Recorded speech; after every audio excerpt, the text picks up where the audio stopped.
వరకు చావడానికైనా నిలబడడం, అంతేగాని మరలా లోకంలోనికి తిరిగి వెళ్ళడం కాదు. ప్రియమైన దేవుని బిడ్డలారా, చూడండి పౌలు గారు ఎంత చక్కగా రాస్తా ఉన్నారంటే, మీరు బాప్తిస్మమందు ఆయనతో కూడా పాతి పెట్టబడిన వారై ఆయనను మృతులలో నుండి లేపిన దేవుని ప్రభావమందు విశ్వసించుట ద్వారా. ఏ ప్రభావాన్ని విశ్వసించాం? మనం దేవుని మహిమయందు విశ్వసించాం. దేవుని మహిమను నమ్మాం, ఆయన ప్రభావాన్ని నమ్మాం, ఆయన పునరుద్ధానాన్ని నమ్మాం, ఆయన మరణమును నమ్మాం, ఆయన యొక్క మరి ఇంకేంటి పునరుద్ధానమును నమ్మాం. ఆయన జన్మ మరణ పునరుద్ధానములను మనం నమ్మి ఉన్నాం. పునరుద్ధాన శక్తి సామర్థ్యములను మనము ప్రియులారా నమ్మి ఉన్నాము. దేవుని ప్రభావమందు విశ్వసించుట ద్వారా ఆయనతో కూడా లేచితిరి. దేవునికి మహిమ కలుగును గాక. రోమా 6 చదవండి. రోమీలకు రాసిన పత్రిక 6వ అధ్యాయం 5వ వచనం.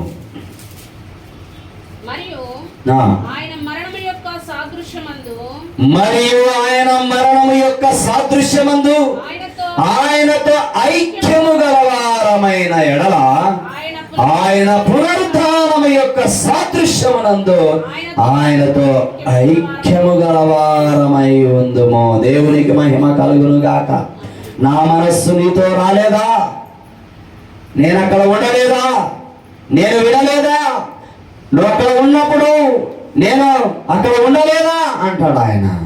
చూడండి, ఆయన మరణము యొక్క సాదృశ్యమందు ఆయనతో మనం ఐక్యము గలవారమైన ఎడల ఆయన పునరుత్థానము యొక్క సాదృశ్యమందు కూడా ఆయనతో ఐక్యము గలవారమై. ఐక్యం అంటే ఏంది? ఏకమైపోవడం, మిళితమైపోవడం, ఆయనలో కలిసిపోవడం, ఆయనతో సమాధానపడడం, ఆయనతో సహవాసం చేయడం, ఆయనను వెంబడించడం, ఆయన కొరకు బ్రతకడం. ప్రియమైనటువంటి దేవుని బిడ్డలారా, అందుకని ఒక భక్తుడు ఏమంటాడంటే, నా ప్రియుడు నా కొరకు చేతులు చాపి నా వరుడు కలువరిలో బలియాయెను. నా ప్రియుడు నా కొరకు చేతులు చాపి నా కోసం కలువరిలో బలియాయెను.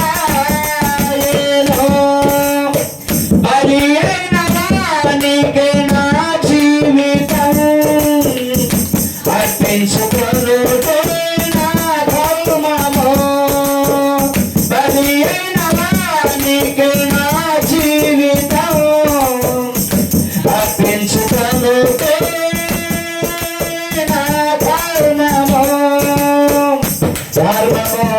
ధర్మము యేసుతో ఏకమై ఎగిరి వెళ్ళిపోవాలి రారాజుతో.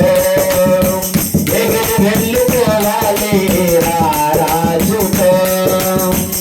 సొంతమైపోవాలి నా యేసుతో. మిళితమైపోవాలి నా యేసుతో. సొంతమై మిళితమై యేసుతో. మిళితమై సొంతమై మిళితమై యేసుతో ఏకమై ఎగిరి వెళ్ళిపోవాలి రారాజుతో. ఎగిరి వెళ్ళిపోవాలి రారాజుతో. దేవునికి మహిమ కలుగును గాక. ఆయన మరణంలో నీవు పాలిభాగస్థుడవైతే, ఆయన మరణంలో నీవు పాతి పెట్టబడిన బిడ్డవైతే ఆయనకు నీవు సొంతం అవ్వాలి. ఆయనకు నీవు సొంతమైపోవాలి. ఆయనకు నీవు ఐక్యపరచబడాలి. ఆయన మరణమందు మనము బాప్తిసం వలన ఆయన మరణమందు ఏ రీతిగా ఐక్యపరచబడినామో ఆయన పునరుద్ధానమందు కూడా మనము బాప్తిసం పొంది తిరిగి లేచిన ద్వారా ఐక్యపరచబడి ఉన్నాము అని రాస్తా ఉన్నాడు పౌలు గారు.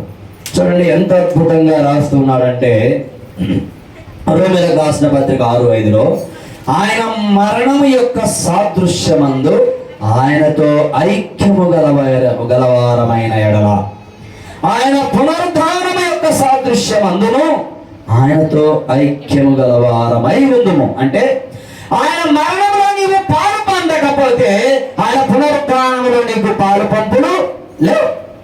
అంటే ఆయన మరణాన్ని నమ్మని వాడు పునరుద్ధానాన్ని ఎలాగా నమ్మగలుగుతాడు? బాప్తిస్మం వలన నీవు ఆయన మరణంలో నీవు పాలు పొందినటువంటి అనుభవం లేకపోతే ఆయన పునరుద్ధానమందు నీవు ఎలాగా ఐక్యం చేయబడతావు? అందుకనే ఈరోజు ఎందుకు చాలా మంది వెనక్కి వెళ్ళిపోతా ఉన్నారంటే పునాది సరిగా లేదు, సరిగా నమ్మలేదు. త్రోవ పక్కన పడినటువంటి విత్తనాలు వీళ్ళు. ఎవరు వీళ్ళు? త్రోవ పక్కన పడినటువంటి విత్తనాలు. వేరు లేదు, ఎరువులు లేదు, వృద్ధి లేదు. సాతానుడు వచ్చి ఆ విత్తనాన్ని, దేవుని వాక్యం అనే విత్తనాన్ని ఎత్తుకొని పోయాడు. ప్రేమైన దేవుని బిడ్డలారా, చాలా మంది ఈ దినాలలో నమ్మి కొంతకాలం బ్రతికి వెనక్కి వెళ్ళిపోవడానికి కారణం ఏంటంటే వీరు నమ్మిన విధానం సరిగా లేదు. సరి అయిన దృక్పథముతో వాళ్ళు దేవుణ్ణి నమ్మలేదు. ఏవో అవసరతల కోసం, ఏవో కోరికలు తీర్చుకోవడం కోసం, ఏవో కొన్ని పనులు జరిగించడం కోసం నమ్మి ఆ తర్వాత మరల లోకంలో కలిసిపోతా ఉన్నారు. ఇలాంటి వాళ్ళని చాలా మందిని చూసిన నేను. తన కొడుక్కి పెళ్లి చేసుకోవడం కోసం నమ్మాడు వాడు, తన కుమారునికి పెళ్లి చేసుకోవడం కోసం నమ్మాడు. దూరం ఎక్కడ కాదు, ఇక్కడే నేను సేవ చేసే సంఘమేది కూడా కోతరల గ్రామంలో. పేరు తిమోతి అని పెట్టాం, అద్భుతమైన పేరు. అర్థమవుతుందా? కొడుక్కి పెళ్ళి అయిన తర్వాత సంవత్సరానికి టెంకాయలు తీసిపోయి ఆంజనేయ స్వామికి కొట్టుకొని వస్తున్నాడు. తర్వాత రాను మందిరాన్ని మానేసినాడు. 8 మంది ఒకే కుటుంబంలోనే. అర్థమవుతుందా? ఇలాగా పెళ్ళిళ్ళ కోసమో సంతానం కోసమో ఇలా రకరకాలుగా దేవుణ్ణి నమ్మే వారు చాలా మంది ఉన్నారు. ప్రియులారా, చాలా ఎక్కువగా ఎందుకు వెళ్తారో తెలుసా? ఇలాంటి వాటి కోసమే. కానీ అక్కడ కొంతమంది బాగానే నిలబడగలుగుతా ఉన్నారు. ప్రియమైన దేవుని బిడ్డలారా, దేవుని వాక్యం మనతో ఏం మాట్లాడుతుందంటే ఆయన మరణంలో నీవు ఏకమయ్యావా? ఆయన మరణంలో నీవు ఐక్యపరచబడ్డావా? బాప్తిస్మమందు ఆయనతో నీవు మరణించబడ్డావా? బాప్తిసం పొంది తిరిగి ఏ రీతిగా నీళ్ళలో నుంచి లేపబడ్డావో, యేసుక్రీస్తు ఆయన మరణించి ఎలాగ లేపబడ్డాడో అలాగా తిరిగి జన్మించిన అనుభవం నువ్వు కలిగి ఉన్నావా? ఈ దినాలలో పిల్లారా ప్రకటించవలసింది ప్రపంచంలో. లైవ్ ఇచ్చినావా బాబు? లేదు. ఈరోజు ప్రకటించవలసింది ప్రపంచంలో ఏంటంటే మారు మనస్సు గురించి ప్రకటించాలా. అర్థమవుతుందా? చాలా మంది జీవితాలలో ఈరోజు ఏమి లేదంటే మారు మనస్సు లేదు. అసలు ఈ పునాది సరిగా లేదు, ఈ ఫౌండేషన్ సరిగా లేదు. ప్రియులారా, ఈ పునాది సరిగా లేనందువలననే చాలా మంది ప్రియులారా ఏమైపోతా ఉన్నారంటే పతనమైపోతా ఉన్నారు. నులువెచ్చని జీవితం. కాబట్టి ఈ మధ్యాహ్న వేళలో ప్రియమైన దేవుని బిడ్డలారా, అందుకనే ఈ సంవత్సరానికి దేవుడు మనకు ఇచ్చినటువంటి సందేశం ఏంటంటే మనము ఆత్మను అనుసరించి జీవించాలా, ఆత్మీయులుగా మనం బ్రతకాలా, ఆయన పిల్లలంగా మనం బ్రతకాలా, ఆయన బిడ్డలంగా మనం బ్రతకాలా. జీవించేవారు ఇక మీదకు తమ కొరకు కాక తమ కొరకు మృతి పొంది తిరిగి లేచిన వారి కోసం జీవించాలని ప్రభువు మాట్లాడుతూ ఉన్నాడు. 6:8-12 వరకు రోగులకు రాసిన పత్రిక 6వ అధ్యాయం 8-12 వచనాలు చదవండి. మనము క్రీస్తుతో కూడా చనిపోయిన ఎడల మృతులలో నుండి లేచిన క్రీస్తు ఇకను చనిపోడని మరణమునకు ఇకను ఆయన మీద ప్రభుత్వం లేదని ఎరిగి ఆయనతో కూడా జీవించుమని నమ్ముచున్నాము.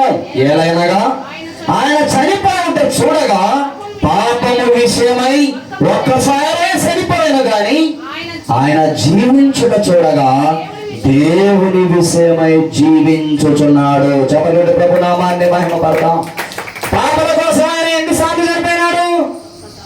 ఎన్నిసార్లు చనిపోయినాడమ్మా? ఎన్నిసార్లు చనిపోయినాడమ్మా? ఒక్కసారే. కానీ ఆయన ఏం రాయబడింది? దేవుని విషయమై క్రీస్తు యేసునందు ఏలైనగా ఆయన చనిపోవుట చూడగా పాపము విషయమై ఒక్కసారే చనిపోయాను గాని ఆయన జీవించుట చూడగా దేవుని విషయమై జీవించుచున్నాడు, జీవిస్తూనే ఉన్నాడు. అటువలే మీరును పాపము విషయమై మృతులుగాను దేవుని విషయమై క్రీస్తు యేసునందు సజీవులుగాను మిమ్మును మీరే ఎంచుకొనుడి. దేవునికి మహిమ కలుగును గాక. కాబట్టి ప్రియమైన దేవుని బిడ్డలారా, ఈ రోమీయులకు రాసిన పత్రిక 6వ అధ్యాయంలో అద్భుతమైనటువంటి విషయాలను మనము చూడగలుగుతాం. ఇంకా మనము ఆలోచన చేస్తే నూతన జీవము అనేటువంటి మాటను మనము చూస్తున్నాం కదా. నూతన జీవము అనేటువంటి మాటలో మనం ఆలోచన చేస్తే చదవండి ఒకసారి. కొలస్సీయులకు